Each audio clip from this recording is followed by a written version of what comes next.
विभाजन रद्द, बंगाल का विभाजन रद्द कब हुआ था? विभाजन रद्द हुआ था लॉर्ड हार्डिंग द्वितीय के काल में, ठीक है, रद्द हुआ और डेट हुआ हो जाएगा 1901, ठीक है। इसके बाद दूसरा काम क्या हुआ था इसके समय में? दूसरा समय हुआ था भारत की जो राजधानी थी और कोलकाता से दिल्ली स्थानांतरित करने की घोषणा किया गया था। क्या किया गया था? भारत की राजधानी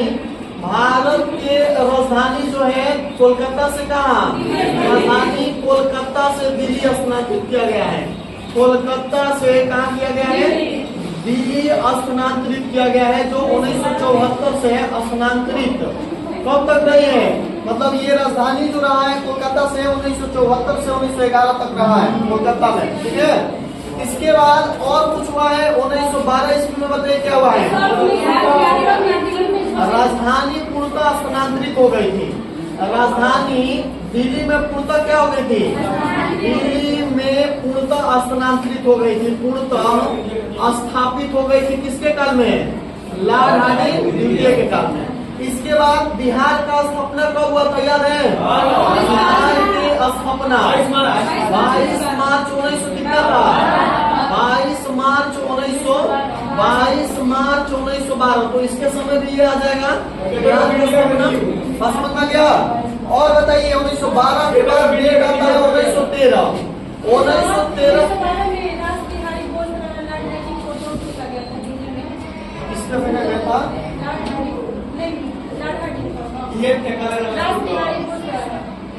अच्छा, हाँ, 1912 में राष्ट्रपति बोस द्वारा फेंका गया था बम। लॉर्ड हार्डिंग द्वितीय पर मृत्यु नहीं हुआ था, मृत्यु नहीं हुआ था, इससे बम फेंका गया तो बच गए। अच्छा, कुछ बात बोल रही हो, ठीक है, याद रखिएगा। 1913 में क्या हुआ था? याद है? 1913 में एक गदर पार्टी का स्थापना हुआ था। कौन सी पार्टी का स्थापना हुआ था? गदर पार्टी के स्थापना हुआ था 1913 में। और करने वाले कौन थे? लाला हरदयाल। कौन थे? लाला हरदयाल लिखा जाता है। समझ में गया?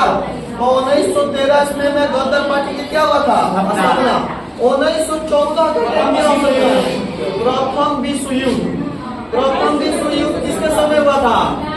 बोलिए, लॉर्ड हार्डिंग द्वितीय के समय। और 1915 का डेट क्या हो सकता है? 9 जनवरी 1915 ईस्वी को, 9 जनवरी 1915 ईस्वी को महात्मा गांधी जी, कौन? महात्मा गांधी जी कहाँ से भारत आए थे? दक्षिण अफ्रीका से भारत आए थे। दक्षिण अफ्रीका से कहाँ आए थे? अफ्रीका से भारत आए थे, भारत आए। इसलिए 9 जनवरी को कौन सा दिवस? भारतीय प्रवासी दिवस। कौन सा दिवस मनाया जाता है? भारतीय प्रवासी दिवस के रूप में क्या किया जाता है? दिवस के रूप में मनाया जाता है। तो लॉर्ड हार्डिंग के अंतर्गत जितना भी डेट था 1911, 12, 13, 14 और 15 याद रखना है, ठीक है। चलिए एक बार फिर से देख लीजिए। लॉर्ड हार्डिंग का कार्यकाल था 1910 से 1916, जिसमें सबसे पहला काम इन्होंने 1911 में बंगाल विभाजन क्या किया? रद्द किया। बंगाल विभाजन रद्द इन्हीं के समय हुआ था। उसके बाद भारत की जो राजधानी थी कोलकाता से दिल्ली स्थानांतरित किसके समय हुई? उसके बाद राजधानी दिल्ली में पूर्णतः स्थापित हो गई 1912 में। 1912 में ये भी काम किसके समय हुआ था? बिहार की स्थापना 22 मार्च 1912 को हुआ था। 1913 में गदर पार्टी की स्थापना लाला हरदयाल। उसके बाद 1914 में प्रथम विश्व युद्ध और 1915 में 9 जनवरी 1915 में महात्मा गांधी जी दक्षिण अफ्रीका से कहाँ आए थे? इसलिए इन दिन को क्या बनाया जाता है? बोलिए, लॉर्ड हार्डिंग से कोई दिक्कत?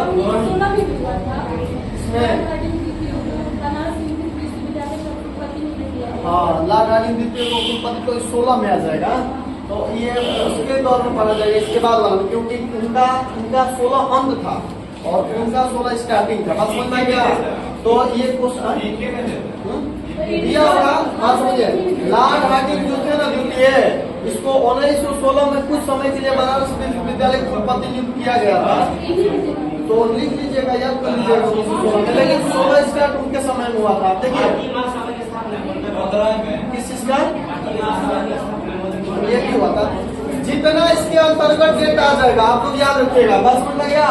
14, 13, 12, 16 जितना डेट है 16 तक याद रखिएगा। अगला मसला कौन हो जाएंगे? Lord James Ford. कौन हो जाएंगे? Lord James Ford. हम क्या बोल रहे हैं? जेम्स फोर्ड है, लॉर्ड जेम्स फोर्ड, ठीक है। इनका कार्यकाल कब था? 1916 से 1921 तक। समझ में गया? अब इनमें क्या क्या हुआ था? पहले इनमें क्या हुआ था? सबसे पहला काम इनके समय हुआ था, बताइए कौन सा रूल? सबसे पहला काम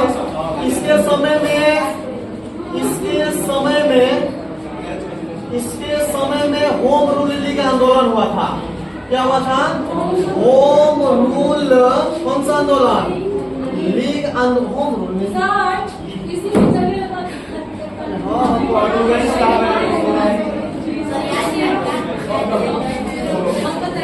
देखिए इसके समय कौन सा हुआ था? होम रूल लीग आंदोलन।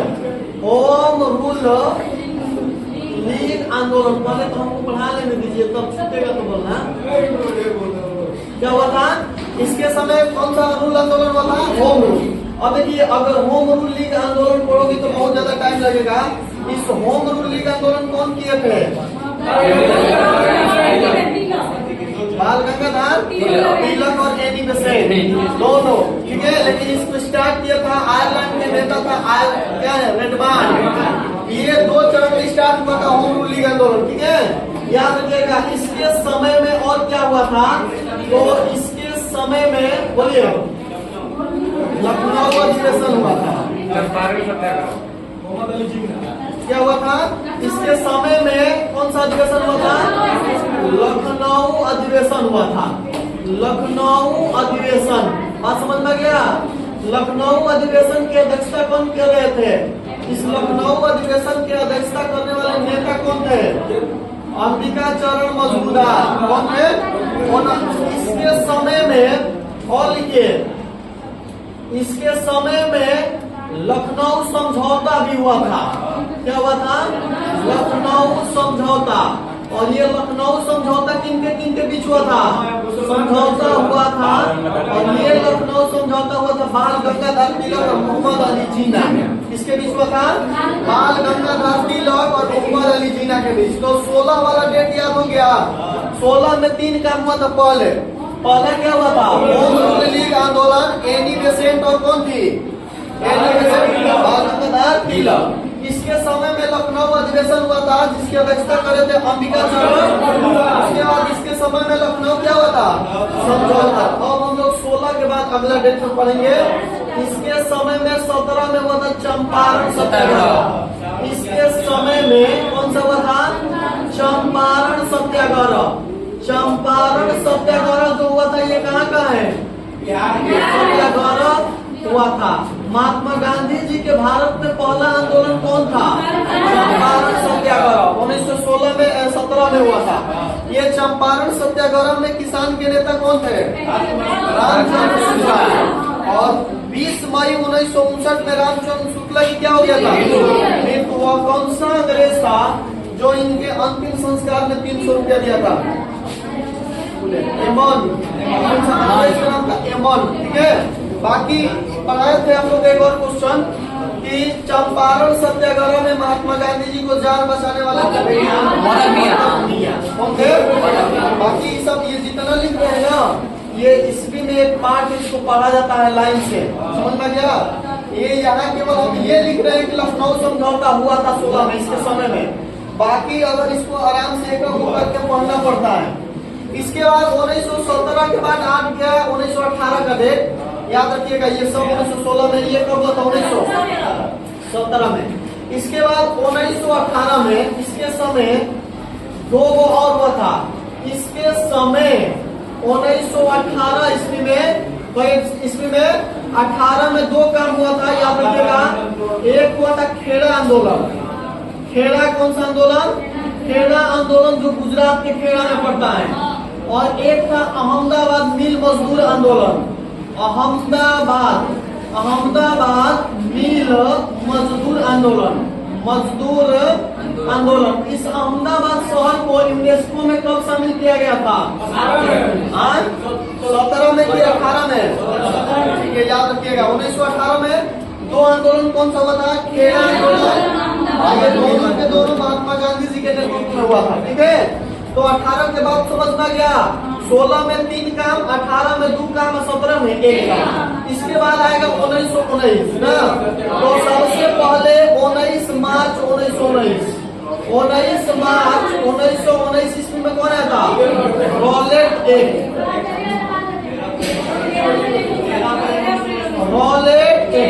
ईस्वी के अनुसार चल रहे हैं, जो पहले हो रहा है उसको लिख रहे हैं। ठीक है, 19 मार्च 1919 ईस्वी में कौन था? ये रॉलेट एक्ट क्या था?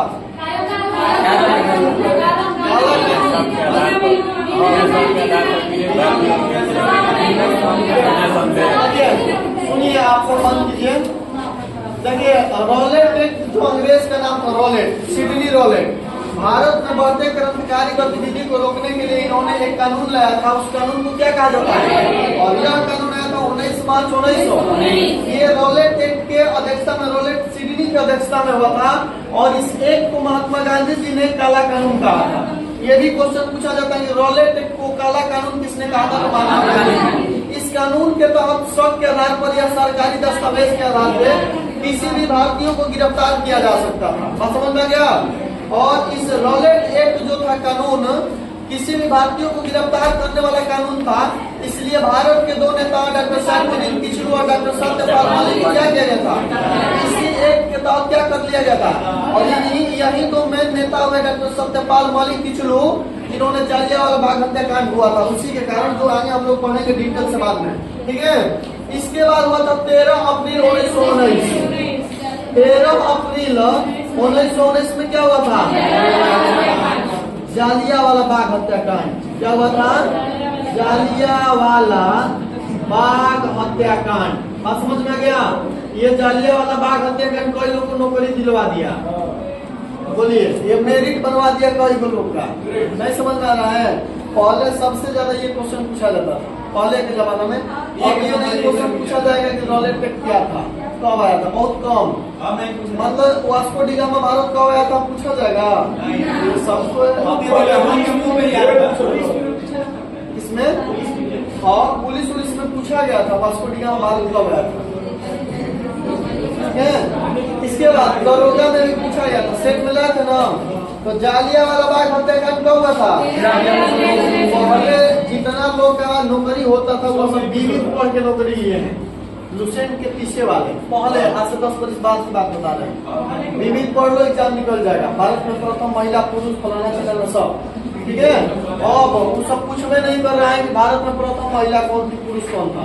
अब कंसेप्ट पूछ रहा है कि जालियांवाला बाग हत्याकांड में कई लोग मरे थे। बोलिए,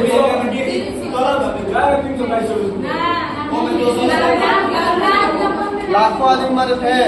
लेकिन सरकारी दस्तावेज के अनुसार 379 व्यक्ति की मृत्यु हुआ था। तो ये गलत था, समझ में गया? ये रिपोर्ट जिसे मान लीजिए कि यहाँ रघुनाथपुर ट्रेन को हत्याकांड हुआ था, ट्रेन फंसी थी, उसमें शायद दिखाया कि 10 आदमी 4 गो मरा है, कई आदमी। ठीक है, तो ये सरकारी दस्तावेज के। और आइए देखिए, हो गया नहीं ये। इसके बाद 1919 में असहयोग आंदोलन, खिलाफत आंदोलन हुआ था। खिलाफत आंदोलन जो हुआ था, खिलाफत आंदोलन किसके समय हुआ था? 1919 ईस्वी में हुआ था। और यह किसके समय हुआ था? जेम्स फोर्ड के समय। याद है? और याद रखिएगा 1919 के बाद पहले इसमें लिख लीजिए 1 अगस्त 1920 को, 1 अगस्त 1920 को कौन सा आंदोलन? असहयोग आंदोलन। असहयोग आंदोलन। बात समझ में आ गया? इसके बाद और एक 1919 का डेट है, भारत शासन अधिनियम 1919, मंटेगो जेम्स फोर्ड अधिनियम बोला जाता है। क्या बोला जाता है? भारत शासन अधिनियम। भारत शासन अधिनियम कौन? भारत शासन अधिनियम 1919। भारत शासन अधिनियम 1919 का नाम है मांगटेन्यू जेम्स कोड अधिनियम। जेम्स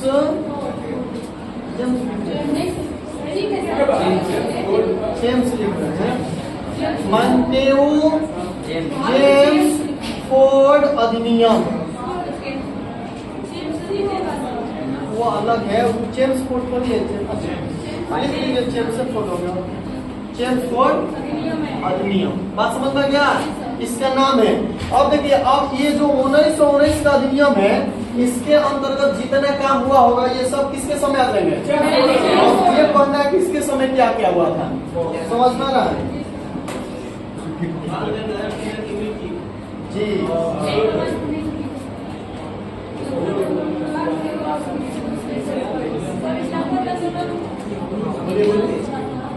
क्या खिलाफत आंदोलन 1919 से स्टार्ट हुआ, 1924 तक चला था। इससे बस समझ में गया? मतलब ये नहीं कि 1924 डेट तक समाप्त हुआ था, ये धीरे धीरे चल रहा था, ठीक है।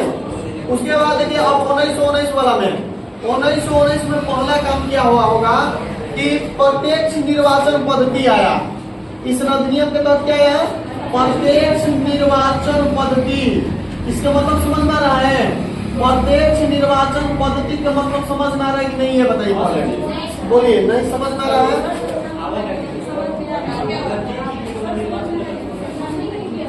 देखिए, प्रत्यक्ष निर्वाचन पद्धति का मतलब होता है कि प्रत्यक्ष चुनाव, सबके सामने चुनाव की जो प्रक्रिया थी, जैसे हम लोग मतदान कर रहे हैं और जिसको ज्यादा बहुमत पा रहे हैं वो प्रत्याशी जीत रहे हैं। तो ये जो प्रत्यक्ष निर्वाचन की प्रक्रिया वो आया था 1919 के बाद आया था, 1919 अधिनियम के बाद। दूसरा बात हुआ था द्विसदनीय व्यवस्था आया था। कौन सा व्यवस्था? द्विसदनीय व्यवस्था आया था, 2 सदन वाला व्यवस्था। द्विसदनीय व्यवस्था किसके समय आया था? 1919 अधिनियम के तहत। और द्विसदनीय में क्या हो जाएंगे? अगर केंद्र लेवल पे पूछेगा तो लोकसभा और राज्यसभा, और बिहार लेवल पे पूछेगा मतलब राज्य लेवल पे विधानसभा और विधान परिषद, ठीक है। तो द्विसदनीय व्यवस्था आया था। उस समय 2 चीज का गठन हुआ था, एक था विधान परिषद,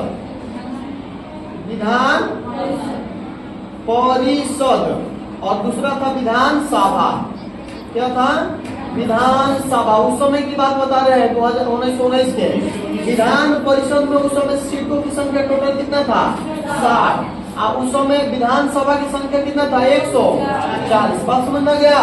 और इसका जो कार्यकाल था विधान परिषद का, उस समय कार्यकाल जो था वह 3 वर्ष के लिए था। कितना वर्ष के लिए था? ये कार्यकाल उस समय का 3 वर्ष के लिए था, और इसका जो कार्यकाल था 5 वर्ष के लिए था। कार्यकाल कितना वर्ष के लिए था? इसका जो कार्यकाल था वो 5 वर्ष के लिए था। बात समझ में गया? तो प्रत्यक्ष चुनाव पद्धति, निर्वाचन पद्धति, द्विसदनीय व्यवस्था किसके समय था? 1919 अधिनियम। इसके मतलब कौन हो जाएंगे? James code. इसके बाद और देखिए क्या हुआ था। रीडिंग द्वितीय था कि प्रथम? मतलब इनका नाम था द्वितीय। कब से कार्यकाल? 1921 से 1900, ठीक है। चलिए,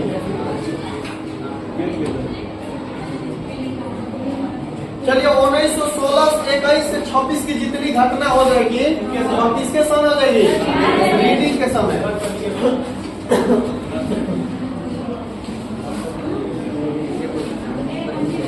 सबसे पहला इसके समय की घटना क्या हो जाएगी? सबसे पहला यह एक यहूदी या एक बसराय था जो यहूदी धर्म से संबंधित था। कौन सा धर्म से? यह एकमात्र बसराय, एकमात्र क्या हो जाएंगे? बसराय जो कौन से धर्म से थे? जो यहूदी धर्म से थे। कौन सी धर्म से हो जाएंगे? यहूदी धर्म से संबंधित है। बस समझ में गया? यहूदी धर्म से संबंधित कौन से बसराय हो जाएंगे? लॉर्ड रीडिंग द्वितीय। इसके समय में 12 मार्च 1922 में कुछ हुआ था। 12 मार्च 1922 की कौन सा कांड हुआ था? 1922 के हुआ था चौरा चौरी कांड। कौन सा? चौरा चौरी। चौरा चौरी कांड हुआ था। और ये चौरा चौरी एक गांव का नाम है, गोरखपुर उत्तर प्रदेश के गोरखपुर की एक गांव है चौरा चौरी, ठीक है। 12 मार्च 1922 में कौन सा काम हुआ था? चौरा चौरी। इसके 5 फरवरी को हुआ था सर। 5 फरवरी की 12 मार्च 5 फरवरी 1922। 5 लीजिएगा, 5 फरवरी 1922, ठीक है। उसके बाद अगला बताइए 23 में क्या हुआ था? 1923 ईस्वी में एक पार्टी बनी थी, जिस पार्टी का नाम क्या था? स्वराज पार्टी। कौन सा पार्टी? स्वराज पार्टी। याद है अध्यक्ष और सचिव कौन है? अध्यक्ष कौन हो जाएंगे? CR दास, मतलब चितरंजन दास। और सचिव कौन हो जाएंगे? सचिव हो जाएंगे मोतीलाल नेहरू। कौन हो जाएंगे? मोतीलाल नेहरू, ठीक है। उसके बाद अगला लगाइए 24 में बताइए क्या हुआ था? 1924 में बेलगांव कर्नाटक अधिवेशन हुआ था, ठीक है। बेलगांव अधिवेशन, बेलगांव कहाँ है? बेलगांव अधिवेशन। और यह बेलगांव है कर्नाटक के अंतर्गत। कहाँ है? कर्नाटक। एकमात्र अधिवेशन जिसकी अध्यक्षता किसने किया था? महात्मा गांधी जी। एकमात्र एक ही अधिवेशन ने किया है महात्मा गांधी जी। एक अधिवेशन की अध्यक्षता वो कौन था? कर्नाटक के बेलगांव। जिसकी अध्यक्षता करने वाले व्यक्ति का नाम हो जाएंगे महात्मा गांधी जी। बात समझ में गया? तो क्लियर समझ में आया 1925 वाला, 24 वाला। उसके बाद 1900 और लगाइए 25 में 9 अगस्त 1925 की एक और घटना हुई थी। उस 1925 को याद है आप लोग को? क्या हुआ था? बोलिए। काकोरी डकैती कांड। क्या हुआ था? काकोरी ट्रेन डकैती कांड। डकैती मतलब अच्छा, चोरी और डकैती में क्या अंतर है? बोलिए। कोई डकैती और चोरी में अंतर बताइएगा। चोरी किसको कहा जाता है? डकैती किसको कहा जाता है?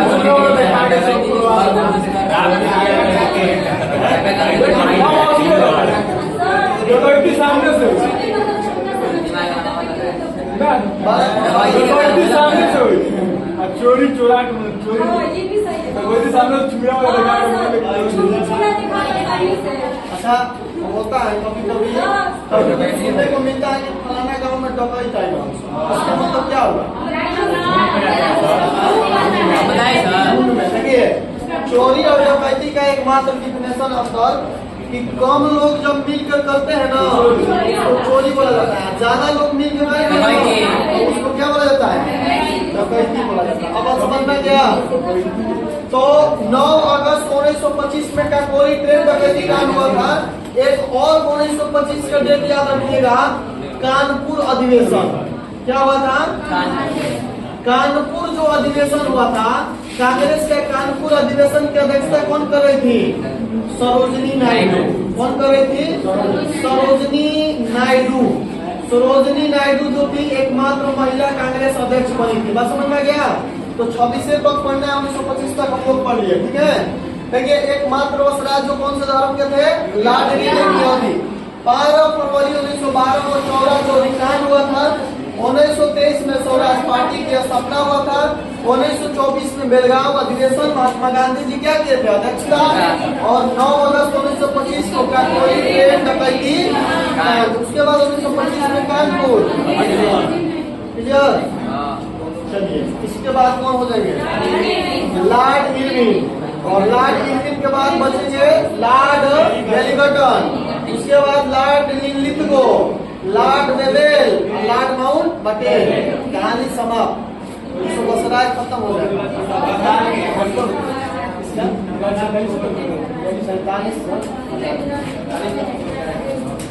चलिए अगला देखिए, अगला कौन होंगे? Lord Irwin. लॉर्ड इरविन कार्यकाल कब से कब तक? 1926 से 1931 तक। कब तक? 1926 से 1931 तक। और 1926 से 31 के बीच में जितना भी फेमस डेट है उसको इसके अंतर्गत पढ़ा जाता है। तो बताइए तो 1924 के बाद 1927 में पहला क्या हुआ था? याद है किसी को? Simon commission. साइमन कमीशन के गठन कब हुआ था? तो 8 नवंबर 1927 को, 8 नवंबर 1927 ईस्वी को किसका गठन हुआ था? साइमन कमीशन का गठन। साइमन कमीशन का क्या हुआ था? कमीशन का गठन हुआ था। बात समझ में गया? गठन हुआ था। और इस गठन जब हुआ था साइमन कमीशन में, तो टोटल कितने सदस्य थे? 7। और 7 के 7 अंग्रेज। समझ में गया? और यही अनुशंसा दिए थे इरविन कि साइमन कमीशन का जब गठन किया जाएगा तो उसमें एक भी भारतीय नहीं होगा। या किसने कहा था? Lord Irwin. आप समझ में गया? इसके बाद दूसरा काम होगा 3 फरवरी 1928 साइमन कमीशन का भारत आगमन। क्या होगा? साइमन कमीशन भारत आया। साइमन कमीशन कहाँ आया? साइमन कमीशन भारत आया। तो ये दोनों याद रखिएगा। पूछा जाता है कि साइमन कमीशन का गठन कब हुआ था और साइमन कमीशन भारत कब आया था और किसके समय आया था? तो लॉर्ड इरविन के समय। बात समझ में गया? 8 नवंबर पूरा डेट में याद रखिएगा। 8 नवंबर 1927, 3 फरवरी 1900 याद रखिएगा। 1928 ईस्वी में और कुछ हुआ था, बोलिए तो। याद पारिए, खोजिए। बहुत सुंदर। नेहरू रिपोर्ट आया था। क्या हुआ था? नेहरू रिपोर्ट। क्या हुआ था? नेहरू रिपोर्ट का गठन जो हुआ था कब हुआ था? 1900। और एक 1928 में डेट याद रखिए, खोजिए। याद है? बारडोली सत्याग्रह, सरदार वल्लभ भाई पटेल। कौन सा आंदोलन हुआ था? बारडोली। बारडोली कहाँ है? बारडोली सत्याग्रह। बारडोली है गुजरात में। और बारडोली सत्याग्रह किसने किया था? सरदार वल्लभ भाई। और वहीं पे बारडोली सत्याग्रह जिसे सफल कर दिए, तो बारडोली के महिलाओं के द्वारा सरदार की उपाधि दिया गया। समझ में गया? तो 1927 और 1928 की डेट क्लियर। 1927 में साइमन कमीशन का गठन। पूरा डेट में 8 नवंबर हो जाएंगे। 3 फरवरी 1928 के भारत आगमन। और 1928 में नेहरू रिपोर्ट। और 1928 में बारडोली। इसके बाद डेट अगला है 1929। याद रखिए, लाहौर अधिवेशन। लाहौर कौन सा? लाहौर अधिवेशन। और इस अधिवेशन की अध्यक्षता कौन कर रहे थे? पंडित जवाहरलाल नेहरू। कौन कर रहे थे? पंडित जवाहरलाल नेहरू। और इसी में एक शब्द मांगे थे, उस शब्द का नाम है पूर्ण स्वराज की मांग किए थे। पूर्ण स्वराज की क्या किया गया था? स्वराज की मांग। तो क्वेश्चन पूछा जाएगा कि पूर्ण स्वराज की मांग कौन से अधिवेशन में, किसके समय? क्लियर है? 29 के बाद अगला डेट आएगा 30। 30 में 2 नाम याद रखिएगा। सविनय अवज्ञा आंदोलन। सविनय अवज्ञा आंदोलन। आंदोलन के बाद और दांडी मार्च, दांडी यात्रा। प्लस में कौन सा यात्रा? दांडी यात्रा। दांडी यात्रा के बाद में और एक याद रखिएगा, प्रथम गोलमेज सम्मेलन। प्रथम गोलमेज सम्मेलन का जो आया था, मतलब गठन हुआ था, वो कब हुआ था? 1930 में। तो 1930 के बाद समझ में आया 3 का 1930 में सविनय अवज्ञा आंदोलन, दांडी यात्रा, प्रथम गोलमेज सम्मेलन। क्लियर है? इसके बाद 1931 में 5 मार्च 1931। 5 मार्च 1931 में गांधी और इरविन के बीच समझौता हुआ था, जिसे कहा जाता है गांधी इरविन समझौता। क्या कहा जाता है? गांधी इरविन समझौता। और इसी समझौता में महात्मा गांधी जी 11 सूत्री मांग रखे थे। और इरविन द्वारा बहिष्कार करने के बाद महात्मा गांधी जी ने क्या कहा कि मैंने रोटी मांगा, बदले में पत्थर मिला। अब इंतजार की घड़ियां क्या हो गई? तो बोलो, इतना तक बात समझ में आया?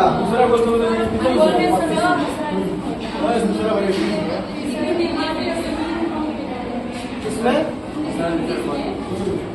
हाँ 1929 में देखिए, मतलब केंद्रीय असेंबली में बम फेंका गया था बक्टेश्वर दास और खुदीराम बोस के द्वारा। बात समझता गया था? ये भी है।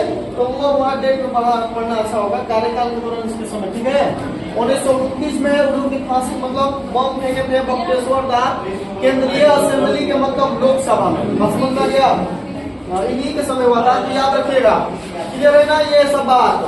याद रखिएगा 8 नवंबर 1922 में साइमन कमीशन का, 13 फरवरी 1928 में आगमन, नेहरू रिपोर्ट, बारडोली सत्याग्रह, लाहौर अधिवेशन, सविनय अवज्ञा, दांडी मार्च, प्रथम गोलमेज सम्मेलन और 5 मार्च 1931 को गांधी मिल समझौता। हालांकि 1931 में दूसरा गोलमेज सम्मेलन भी हुआ था, तो इसी के अंतर्गत आ जाएगा, ठीक है। और लिख दें दूसरा गोलमेज सम्मेलन, गोलमेज सम्मेलन हो गया। उसके बाद और लिख लीजिए 1929 ईस्वी में केंद्रीय असेंबली में